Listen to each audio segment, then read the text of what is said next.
আসসালামু আলাইকুম ওয়া রাহমাতুল্লাহি ওয়া বারাকাতুহু।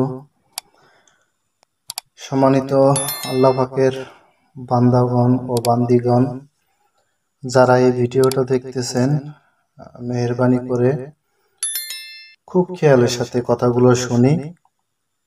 আশা করি তাহলে ভালো ফায়দা হবে। আমরা অনেক সময় শরীরে থাকা জিনদেরকে জবাই করতে গেলে তখন জবাই হয় না, বরঞ্চ আরো হাসে।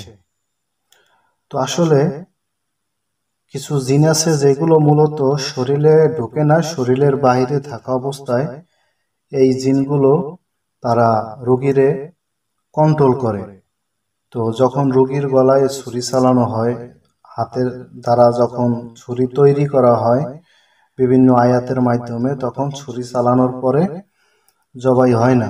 তো এক্ষেত্রে মুতাব্বির অনেক তারা ঘাবড়াইয়া যায়, কি করবে তখন বুঝতে পারে না। তো এর জন্য আপনাদেরকে আমি একটা আমল দিতেছি, যে আমলটা যদি করেন তাহলে ইনশাআল্লাহ খুব সুন্দরভাবে ইনশাআল্লাহ আপনার কাজটা সম্পূর্ণ হবে। একজন বা একাধিক থাকুক, তাদেরকে আপনি এই নিয়মে কতল করতে পারবেন। রোগীর শরীরে যেই জিন ভিতরে নাই অথচ বাহিরে থেকে তাকে কন্ট্রোল করতেছে। তো এটার জন্য আপনি যেটা করবেন, সর্বপ্রথমে আপনি নিয়াত করে নেবেন বাইরে যত জিন্নাত আছে সবাইকে হত্যা করার জন্য, এবং মহান রবের কাছে আপনি অবশ্যই ধীরে ধীরে আস্তে দোয়া করলেও যথেষ্ট। উচ্চ আওয়াজে দোয়া করতে হবে, বিষয়টা এমন না।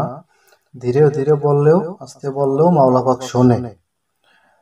তো মাওলা পাকের কাছে সাহায্য চেয়ে তারপরে আমল করবেন। আপনি 3 বার দুরূদ পড়ে নেবেন। যেই দুরূদটা পড়বেন, আমি দুরূদটা আপনাদেরকে বলে দিতেছি, ইনশাআল্লাহ আমি ডিসপ্লেতে লিখেও দিব। এই দুরূদ শরীফটা পড়বেন আগে। দুরূদ শরীফটা আপনারা 3 বার পড়বেন। এই দুরূদ শরীফটা আল্লাহুম্মা সাল্লি আলা মুহাম্মাদিন সাইয়্যিদিল কাহিরিনা আলা আদায়ি রাব্বিল আলামিন। এই দুরূদটা 3 বার পড়বেন। 3 বার এই দুরূদটা পড়ার পরে তারপরে পড়বেন আপনারা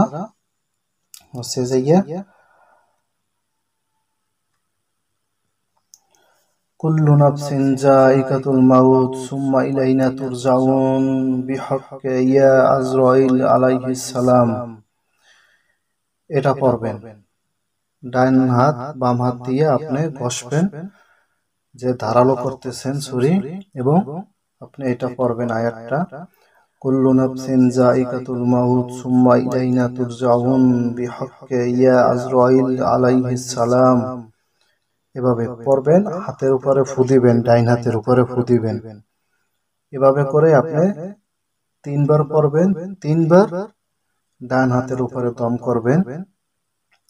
দম করার পরে আপনি যেটা করবেন, রোগীর কাছে যাইবেন। তার কাছে যাওয়ার পরে যখন জবাই দিবেন, জবাই দেওয়ার সময় আপনি রোগীকে বুঝতে দিবেন না যে আপনি এখন তাকে জবাই দিবেন।